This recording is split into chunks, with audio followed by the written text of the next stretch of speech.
పల్నాడు జిల్లా సత్తెనపల్లిలో అతిపెద్ద జాతీయ పతాకం ఆవిష్కరణ జరిగింది. 18,40,000 రూపాయలతో నూతనంగా ఏర్పాటు చేసిన 100 అడుగుల ఎత్తులో జాతీయ జెండాను మంత్రి గొట్టిపాటి రవికుమార్, ఎంపీ లావు శ్రీకృష్ణదేవరాయలు ఆవిష్కరించారు.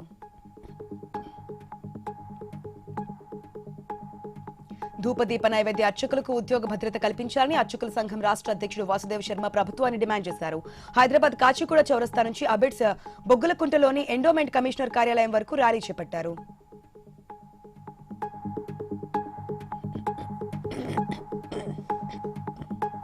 ఖమ్మం జిల్లా వైరాలో మున్సిపాలిటీ ఎన్నికల సందర్భంగా అధికారులు ఓటర్ లిస్టు అభ్యంతరాలపై అఖిలపక్ష నాయకులతో సమావేశం నిర్వహించారు. ఓటర్ లిస్టులో అభ్యంతరాలు ఉన్నాయని, వాటిని సరిచేయాలని పలు రాజకీయ పార్టీల నాయకులు డిమాండ్ చేశారు.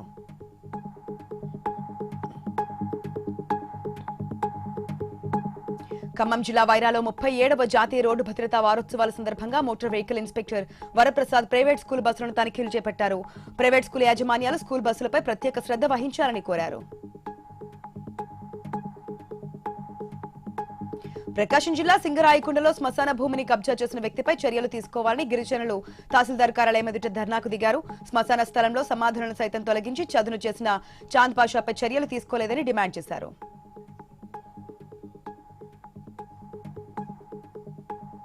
ప్రధానమంత్రి నరేంద్ర మోదీపై సిపిఐ రాష్ట్ర కార్యదర్శి చేసిన అనుచిత వ్యాఖ్యలను ఖండిస్తూ ఖమ్మం నగరంలోని బీజేపీ ఆధ్వర్యంలో ఆందోళన చేపట్టారు. దేశ ప్రధానిపై కూనంనేని చేసిన వ్యాఖ్యలు ఆయన అజ్ఞానానికి, విదేశీ సిద్ధాంత బానిసత్వానికి నిదర్శనమని మండిపడ్డారు.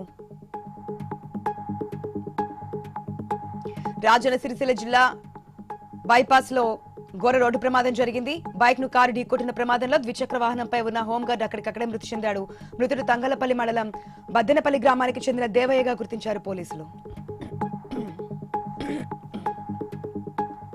కేంద్రంలో బీసీ మంత్రిత్వ శాఖ కోసం ఒత్తిడి తెస్తారని ఎంపీ ఆర్ కృష్ణయ్య తెలిపారు.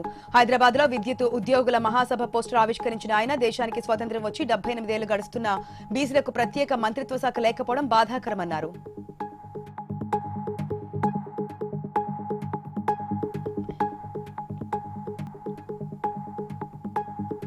తెలంగాణలో కుల వృత్తులను నాశనం చేసే కుట్రలపై అన్ని కులాలను కలుపుకొని సమిష్టిగా పోరాటానికి సన్నద్దమవుతామని రౌండ్ టేబుల్ సమావేశంలో వక్తలు తీర్మానించారు. హైదరాబాద్ సోమాజిగూడలో కల్లుగీత సంఘాల సమన్వయ కమిటీ ఆధ్వర్యంలో గౌడ కులంపై ఎందుకు కక్ష అనే అంశంపై రౌండ్ టేబుల్ సమావేశం నిర్వహించారు. రాజోల నియోజకవర్గం మలికీపురంలో ఓఎన్జీసీ డ్రిల్ సైట్ నుంచి గ్యాస్ లీకేజ్ ఘటన తీవ్ర భయాందోళనకు గురిచేసింది. మంటలు అదుపులోకి తీసుకొచ్చే వరకు ప్రజలను సురక్షిత ప్రాంతాలకు తరలించే కార్యక్రమంలో కాంగ్రెస్ కార్యకర్తలు భాగస్వామ్యం అవ్వాలని ఏపీ కాంగ్రెస్ అధ్యక్షురాలు షర్మిల కోరారు. కడప జిల్లా బొంతవారిపల్లెలో డిసెంబర్ 31 అర్ధరాత్రి ఒక ఇంట్లో చోరీకి పాల్పడిన 5 నిందితులను పోలీసులు అరెస్ట్ చేశారు. వారి వద్ద నుంచి 63 గ్రాముల బంగారం, 31,000 నగదు, 2 సెల్ ఫోన్లు రికవరీ చేసినట్లుగా డీఎస్పీ శ్రీనివాసరావు తెలిపారు. రాష్ట్రంలో ప్రజాస్వామ్యం లేదని, ఉప ఎన్నికల్లో సైతం రెడ్ బుక్ రాజ్యాంగాన్ని అమలు చేస్తున్నారని వైసీపీ ఎమ్మెల్సీ లేల అప్పిరెడ్డి ఆరోపించారు. వింజమూరు, బొమ్మనహల్లిలో టీడీపీ నేతలు రౌడీజానికి దిగారని, తమ హయాంలో ఏనాడు ఇట్లాంటి అప్రజాస్వామ్యమైన పనులు చేయలేదని తెలిపారు. Malkajgiri police commissionerate Keesara police station పరిధిలో ఈ నెల 2న నగల దుకాణంలో దోపిడీకి పాల్పడ్డ ముఠాను కీసర పోలీసులు అరెస్ట్ చేశారు. ఇక నిందితుల నుంచి చోరీ సొత్తు స్వాధీనం చేసుకుని రిమాండ్కు తరలించినట్లుగా డీసీపీ శ్రీధర్ తెలిపారు. రంగారెడ్డి జిల్లా హైత్నగర్ నుంచి ఇంజపూర్ వరకు ప్రధాన రహదారిపై గుంతలమయంగా మారింది. ఇక గుంతల కారణంగా రాత్రి వేళలో రాకపోకలు సాగించే వాహనదారులు ప్రమాదానికి గురయ్యే అవకాశాలు ఉన్నాయని అధికారులు ఇప్పటికైనా స్పందించి రోడ్డు నిర్మాణం పనులు చేపట్టాలని స్థానికులు డిమాండ్ చేస్తున్నారు.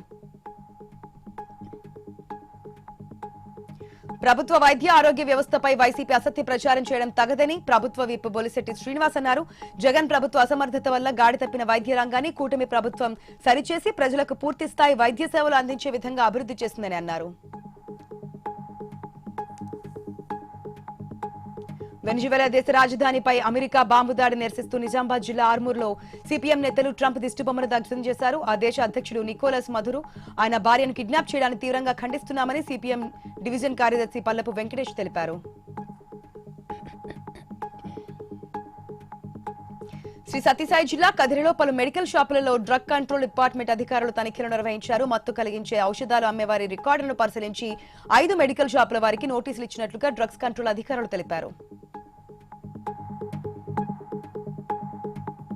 అంబేద్కర్ కోనసీమ జిల్లా ముమ్మిడివరంలో నేరాలు కట్టడికి శాంతి భద్రతల పరిరక్షణకు దోహదం చేసే కార్యక్రమాన్ని జిల్లా వ్యాప్తంగా అమలు చేయడానికి అందరూ సహకరించాలని ఎస్పీ రాహుల్ మీనా కోరారు.